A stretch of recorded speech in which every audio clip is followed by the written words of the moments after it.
berbicara tentang dinamika yang tengah terjadi antara kedua negara, yaitu Tiongkok dan Amerika. Hal ini terjadi karena adanya yang direncanakan, yaitu berupa barang impor dari Tiongkok ke dalam Amerika. Amerika Serikat dalam presidennya, yaitu Presiden Donald Trump, telah mengumumkan sebuah penundaan tarif sebanyak 10%.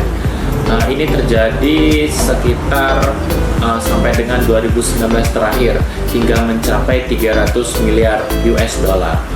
Hal ini dikarenakan adanya putaran negosiasi yang baru-baru ini tidak membawa sebuah resolusi atau penyelesaian antara kedua konflik negara ini, yaitu malah akan semakin banyaknya sebuah persoalan atau konflik dagang yang malah menjadi semakin rumit atau semakin mencekam.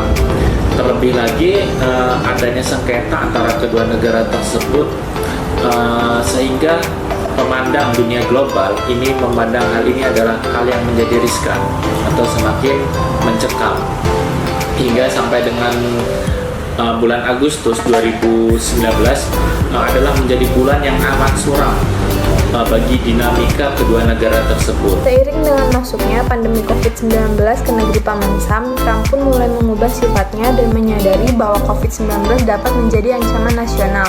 Trump pun melakukan perubahan siasat dalam kampanyenya dengan membawa dua pesan utama, dengan menyalahkan Tiongkok dan membangun kembali ekonomi dengan perekonomian negara yang terus-menerus mengalami resesi. Tantangan Amerika Serikat yang paling utama dalam melawan kasus COVID-19 justru berasal dari dinamika politik internal dan tuntutan masyarakat Amerika Serikat itu sendiri. Pemerintah Amerika Serikat masih sibuk dalam menghadapi polemik yang terjadi ketika pandemi masih berlangsung. Meledaknya kasus COVID-19 yang bermunculan pun membuat Amerika Serikat mendahulukan prioritas pada penanganan pandemi dalam negeri dan restorasi perekonomian dibandingkan dengan upayanya untuk memperluas pengaruh kekuasaan sebagai great power. Bahkan Amerika Serikat juga menurunkan tarif beberapa produk Tiongkok untuk menangani pandemi walaupun sedang melakukan perang dagang dengan Tiongkok.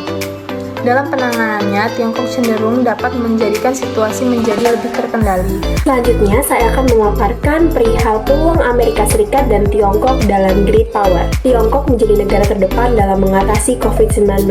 Tiongkok tercatat telah memberikan alat bantuan berupa alat tes COVID-19 dan juga tenaga medis terhadap negara-negara di Asia, Eropa, dan Timur Tengah. Perspektif negara terhadap Tiongkok yang awalnya berkonotasi negatif bertransisi ke arah positif dengan diikuti hubungan kerjasama melalui bantuan-bantuan yang telah diberikan oleh Tiongkok. Presiden Amerika Serikat Donald Trump bersikeras menuduh bahwasannya virus corona berasal dari salah satu laboratorium yang ada di Tiongkok.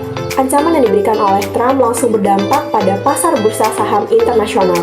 Di sisi lain, reposisi Tiongkok dapat menjadi sebuah ancaman bagi Amerika Serikat. Catatan hubungan diplomasi antara negara Amerika Serikat dan Tiongkok yang awalnya tercatat hanya perang dagang semakin memanas dengan adanya pandemi COVID-19.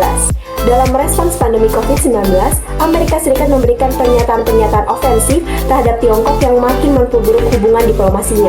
Ketika keadaan dalam negeri Tiongkok yang telah membaik dan mulai bekerjasama dengan negara lain, Amerika Serikat justru sedang mengalami penaikan yang drastis terhadap pasien pandemi COVID-19. Alhasil, kondisi ini sangat tidak menguntungkan bagi Amerika Serikat yang dalam perdagangan global masih bersaing dengan negara Tiongkok. Tiongkok bisa dengan cepat menanggulangi COVID-19 dan membuka kembali perekonomiannya. Sedangkan di sisi lain, Amerika Serikat mencoba untuk mengatasi masalah pandemi COVID-19 dan perekonomian di waktu yang bersamaan. Tiongkok secara aktif menggunakan peluang di tengah wabah pandemi COVID-19 untuk meningkatkan akumulasi pengaruhnya di tingkat global. Sementara Amerika Serikat cenderung bertindak pasif karena memiliki fokus yang berbeda namun tetap memiliki deterensi yang kuat dalam perekonomian global. Selanjutnya adalah respon terhadap COVID-19 di Amerika Serikat dan Tiongkok. Amerika Serikat dapat dikatakan sebagai negara yang lambat. Hal ini disebabkan oleh adanya politisasi terhadap pandemi yang menyebar di Amerika Serikat karena bertepatan pada masa kampanye untuk pemilihan presiden yang akan datang. Lalu bagaimana respon dan tantangan COVID-19 di Tiongkok sendiri? Tercatat pada akhir bulan April 2020, menurut WHO, Tiongkok memiliki 84.000 lebih kasus COVID-19 dengan angka kematian 4.642 orang.